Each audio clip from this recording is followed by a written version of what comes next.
Ouais, c'est vraiment dommage, mais je suis désolé Marco, j'ai un dîner de famille qui prévoit depuis longtemps, hein. Je pourrais pas être là pour tes 30 ans ce soir. Non, ça finit tard en plus, donc je pourrais pas te rejoindre. Mais promis, la prochaine soirée que t'organises, tu peux compter sur moi, je serai là. Ok? Ciao. C'était qui? Encore un vendeur de fenêtres. On commande les sushis? C'est déjà fait. Un manium 4, un manium 3. Je te passe les sashimi, tu me passes les brochettes. T'es parfait. Ah, bah c'est les sushis. Non, c'est des poulets. Vous êtes en état d'arrestation, monsieur. Mais qu'est-ce qui se Je passe? sais pas, mec, qu'est-ce que j'ai fait?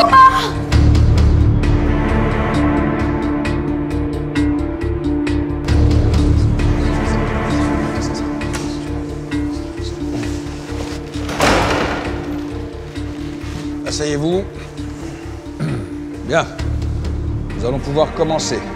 Monsieur Thomas Granger, né le 14 octobre 89, vivant en concubinage avec Stéphanie Ribes depuis 2 ans et 3 mois. Vous êtes accusé de fait de canardise aggravée avec préméditation.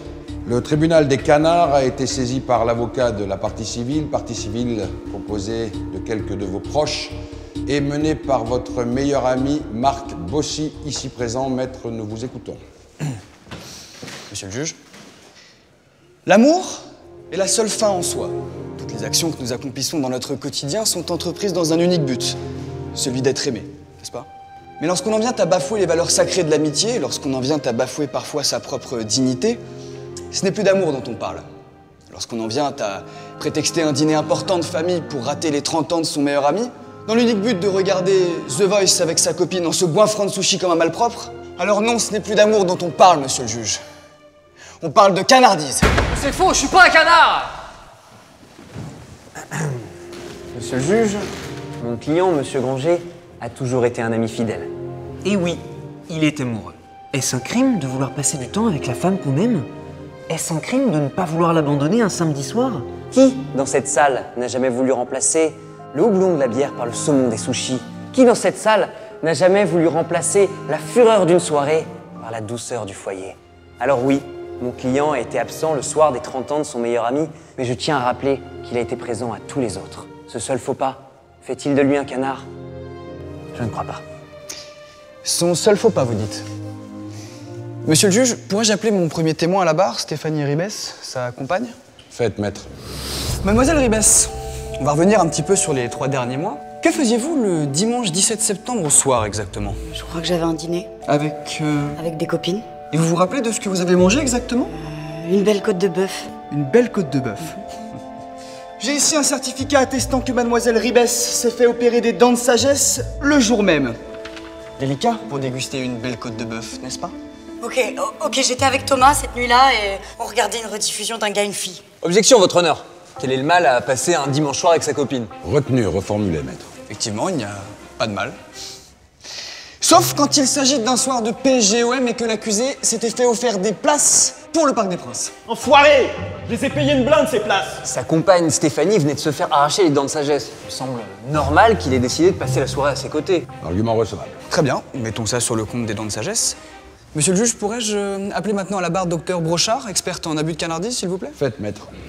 Docteur Brochard, vous vous êtes penché sur le cas Thomas Granger. Qu'est-ce que vous pourriez nous dire dessus? Eh bien, après avoir épluché les conversations téléphoniques de Monsieur Granger, j'ai été en mesure d'établir une modélisation graphique du différentiel existant dans la tonalité de sa voix entre les moments où il s'adresse à ses amis et ceux où il s'adresse à Stéphanie.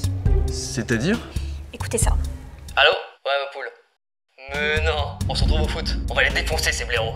Alors, ce qu'on peut observer tout de suite, c'est que l'amplitude vocale est très large, qui va du grave à l'aigu, donc il est clairement dans sa zone de confort.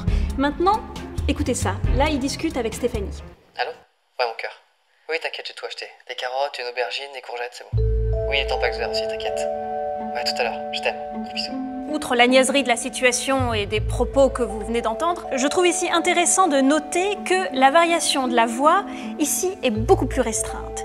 Elle se situe dans la zone que l'on appelle la ici. La quoi?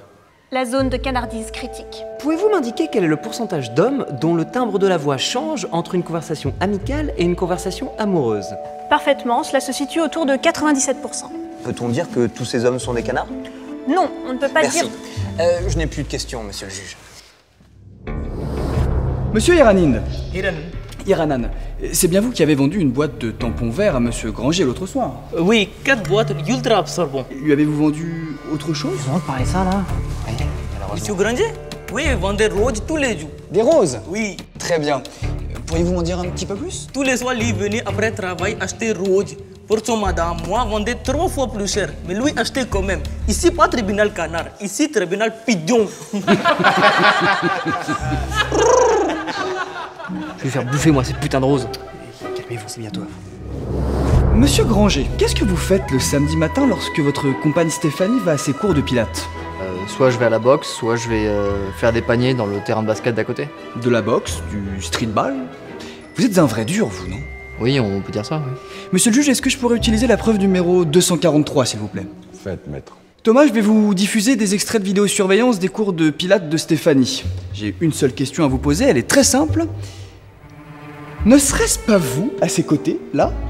Oui, mais j'y suis allé qu'une fois. C'est de la diffamation, monsieur le juge. Écoutez, dans ce cas, je peux peut-être diffuser les extraits des 10 samedis suivants, hein, histoire que la salle puisse en profiter un petit peu, hein? Non, c'est pas la peine. Bien, je crois que c'est assez clair.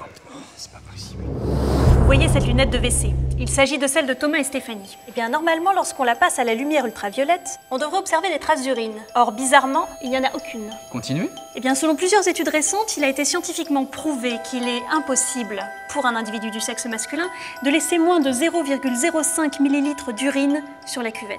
Or, il semblerait que Thomas ait réussi cet exploit. Et comment cela est-il possible?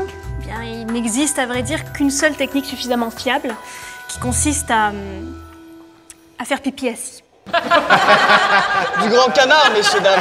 Objection, votre honneur. Il aurait très bien pu mettre de la javel sur la cuvette avant. La javel enlève les traces d'urine, c'est prouvé scientifiquement. Docteur, qu'en pensez-vous? C'est exact. Ah, merci.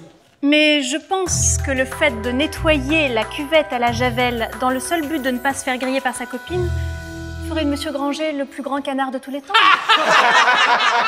Objection. Objection rejetée. Silence! Accusé, levez-vous.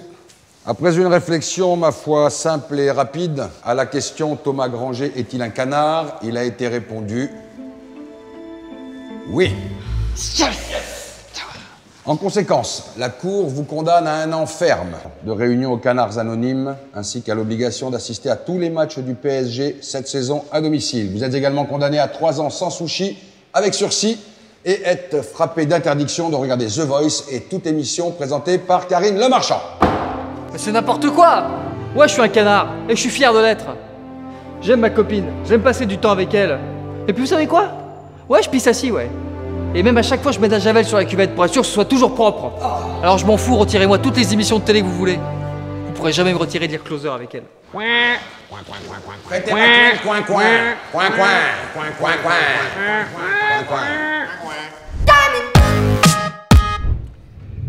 Bien, nous allons pouvoir commencer. Marc Bossy, né le 29 janvier 1989, dit Marco, célibataire, enchaînant les plans cul depuis 8 ans et 5 mois. Vous êtes accusé de célibat éternisé, voire gênant, voire très relou. Le tribunal des potes relous célibataires a été saisi par l'avocat de la partie civile, composé de plusieurs de vos amis mariés, dont Thomas Granger, ici présent. Maître, nous vous écoutons. Yo, on espère que t'as kiffé cette vidéo. Si tu veux savoir si le juge était à poil sous sa robe, mate le making of en cliquant ici. Tu peux aussi nous dire en commentaire lequel de nous 3 tu penses être le plus canard. À mon avis, c'est quand même Choupa. Allez! À la semaine prochaine!